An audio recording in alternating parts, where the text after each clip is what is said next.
Hello everyone, Lord here, and welcome to the deck tech video for my Wisdom/Rage or Blue/Red combo deck for Spellweaver TCG. Let's get right to it. So this is the deck at a glance. This is a combo deck, and we are using a basic hero for a change. This is the basic Wisdom hero, whose card drawing ability is very helpful to late game decks such as this one. As with any combo deck, let's begin by taking a look at the combo.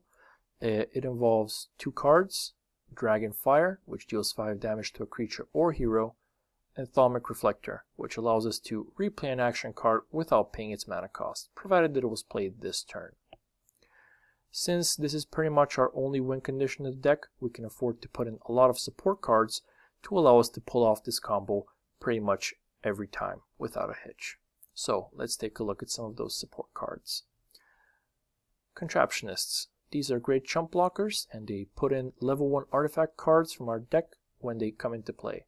The only level 1 artifact in our deck is an Obelisk of Unity. This draws us a card when it enters play, and it helps us with our level fixing, allowing us to convert a Wisdom level into a pretty much Rage level, since the Dragonfire costs 2 Rage levels. Library Guards. These are great blockers with pretty good speed. They draw a card when they enter play. They are overall just very good.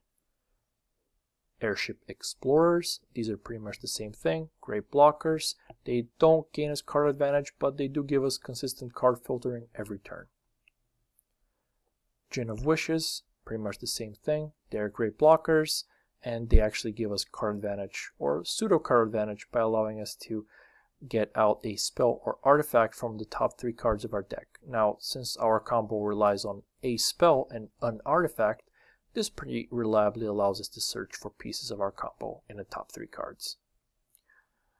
Electrostatic Storm. Now, besides the 2 combo cards, I would say that this is probably the most important card in the deck, as this is what allows us to stave off massive hordes of creatures with our very small amount of utility blockers. So the way this works is at the start of each hero's turn, it deals 3 damage to a creature chosen at random that that person controls. So you might have noticed that our own Gin of Wishes and Airship Explorer have more than 3 health, which means that they will survive an Electrostatic Storm should they be hit by one. Having this out early or having multiples of this out is key to making sure we survive until we pull off our combo.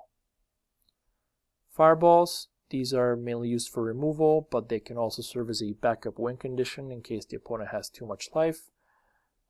They're just a relatively good burn spell. Fire Blasts. These are used for mass removal pretty much.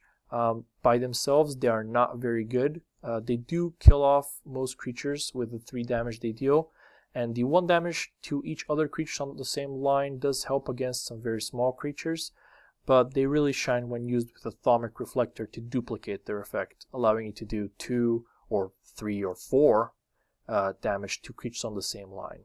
Since most creatures will be on the front line, you could end up killing a lot of creatures this way. Dragonfire, a piece of our combo. Not much really to say about it. It can be used for creature removal, but this is not advised. Obelisk of Unity, already talked about this. Helps us fix our aspects and draws us a card. Lamp of Zephyr. This is another pseudo blocker. It is an artifact pretty much always unless you pay 2 mana, and if you do, it becomes a creature until the end of the turn. A pretty good creature at that. The way the timing for this card works, it makes sure that it can never be hit by an Electrostatic Storm, yours or the opponent's.